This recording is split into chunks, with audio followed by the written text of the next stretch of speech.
Hey family, greetings and welcome. Welcome to another one of my stories. And as you know, stories are fiction. Fiction, well, that's another pile of lies. So don't you go believing anything I'm going to say to you, right?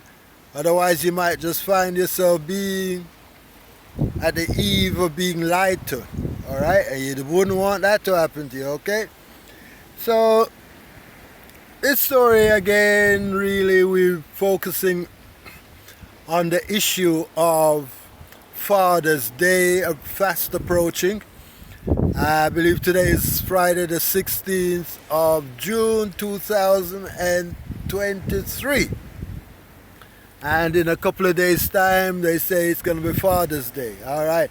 So, much like Christmas, I believe, be like Eve. I know that Father's Day is every day. All right. So, however, for the sake of this Babylon thing, we focus on Father's Day. And really, I'm a father of 4, and I guess the only thing I can look forward to is knowing that none of the 4 is going to contact me and say, Happy Father's Day, Dad! My oldest is 40 and my youngest is 25. And, we've struggled with this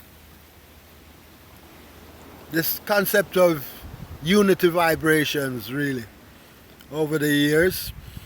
As children, our unity was perfect in the sense that, I wasn't living at home. I wasn't a live-at-home father. However, when you go pick them up, it will be perfect love. And as time went by, I put a lot of blame on Babylon for a lot of things, as you guys know, right? And the more things that are revealed, the more you will find that, hey, Starfire was correct, Even in this week here, Joe Biden came out and said to the people, hey, those are not your children, they are our children. Our children. So I guess because they're not our children, not my children or your children, Father, they're Babylon children, then they're free to mutilate the children in their own minds and in their body according to the whim of Babylon. I remember my younger brother so many years ago when I was lamenting and grieving over the fact that I was being restricted from seeing my children. And he turned out to me and said, what make you think they're your children anyway? They're not your children, they're Babylon children. And now, he actually got Babylon the Great come out and say, yo, they're our children. So they're free to program them. They're free to cut out our son's testicles and throw them in the bin and slit them in some ways and say, now you're a woman. You're female. You're no longer a male. And the females, they do the same thing to them, And they program these children in such a way as to have them move away from the idea of having children of their own, in really as a part of their depopulating agenda. They've got this agenda to reduce the population on the planet to, I think it was 500 million or something like that. They decided that they want them to be on the planet, and that most of these people would be servants to Babylon the Great. and so you find that they break up the family, and it was a part of their major plan to break up the family, and they re-edify the family. You know, this telephone, this thing that I'm speaking to you on, they television, they show them programs where families fighting against one another. They show them program where, you know, you need to educate yourself and then go get yourself a great big job in the eyes of Babylon and work hard until you reach the glass ceiling and smash through the glass ceiling, you know, and then you can think about having some children when you're in your 30s.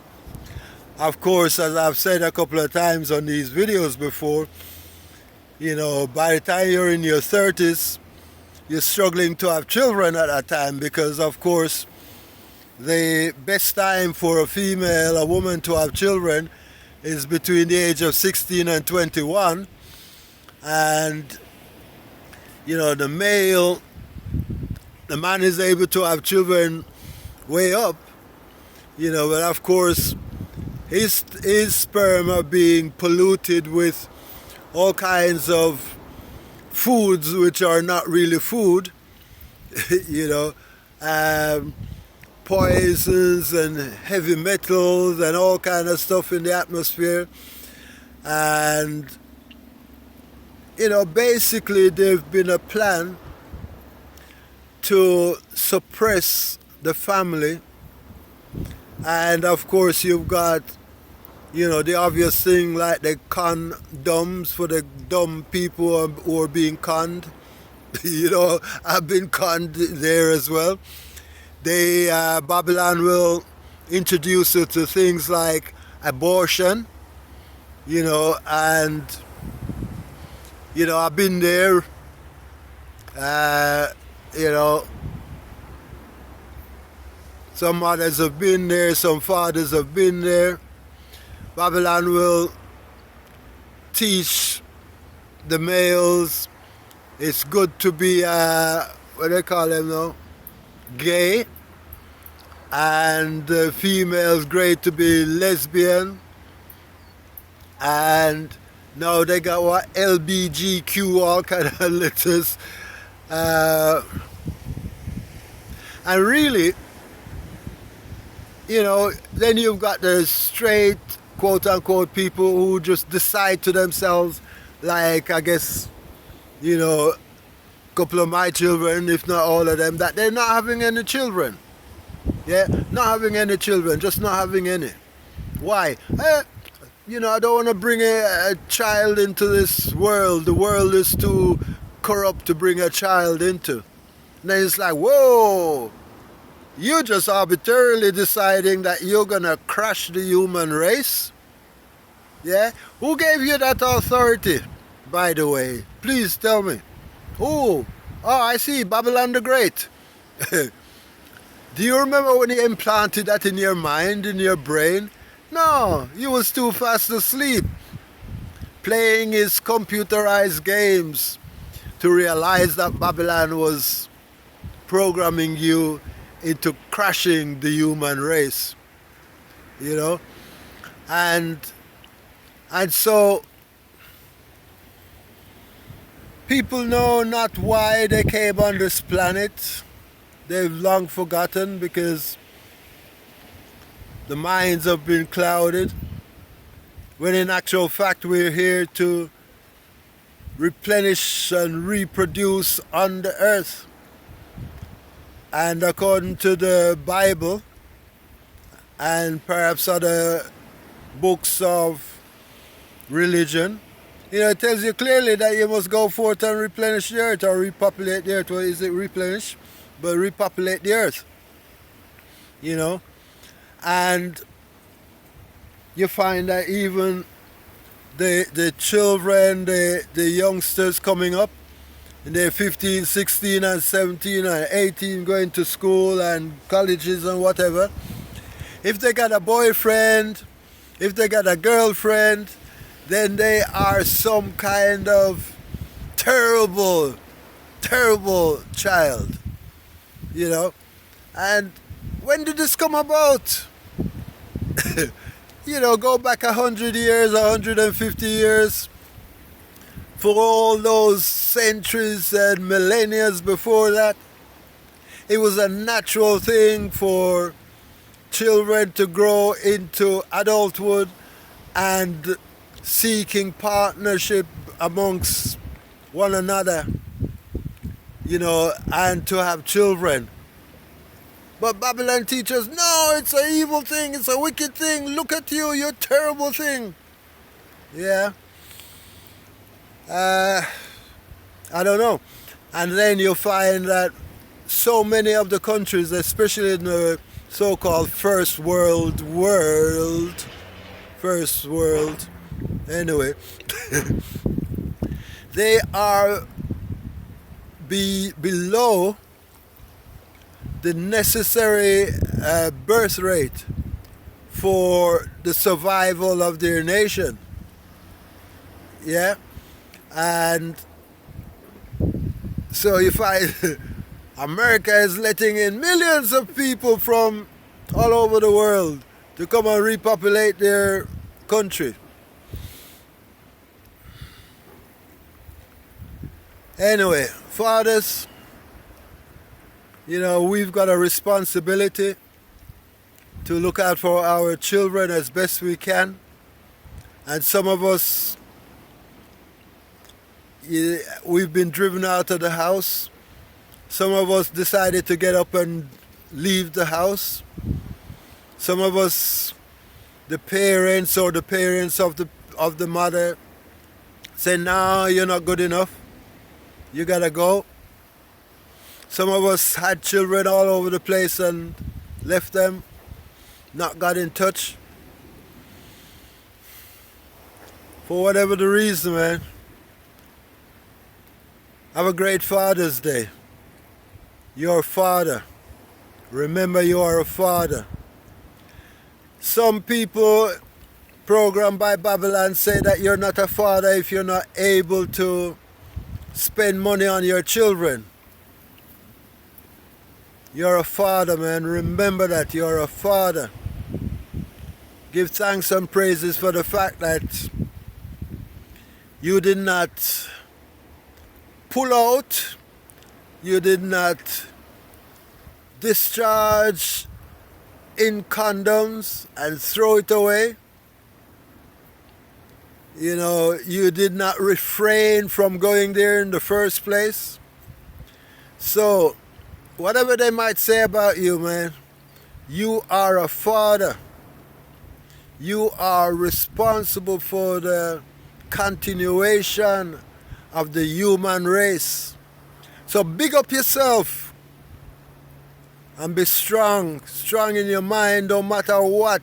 Even though none of them might get in touch with you, I say Happy Father's Day, and I appreciate love you for the fact that I'm alive. Big up yourself and give Jah thanks and praises. And for my youths them, I will say this. Seeds of my vineyard sown on the rocky grounds of the land of Canaan. Seeds of my vineyard struggling for survival amongst the thorns and weeds of the lands of Babylon. Seeds of my vineyard, oh, how I have gone wrong, oh Jah. Seeds of my vineyard, how could I reasonably expect seeds sown on barren land, no reproduction without fortification, beyond reasonable expectations. Seeds of my vineyard, though withered, to grow now to uproot, transplant to the fertile grounds of I fathers, African lands. Seeds of my vineyard, oh, rise, rise beyond reasonable expectation, rise and lead I to the past path of I future generations. Seeds of my father's testicles, rise and remember the unity vibrations of I fathers. Seeds of my vineyard, come. I love for you is ever strong. Seeds of my vineyard, come let us unite as one. Seeds of I vineyard, remember, in unity we are strong. In unity we are one. Peace and love on 190 people. Yours truly, Starfire.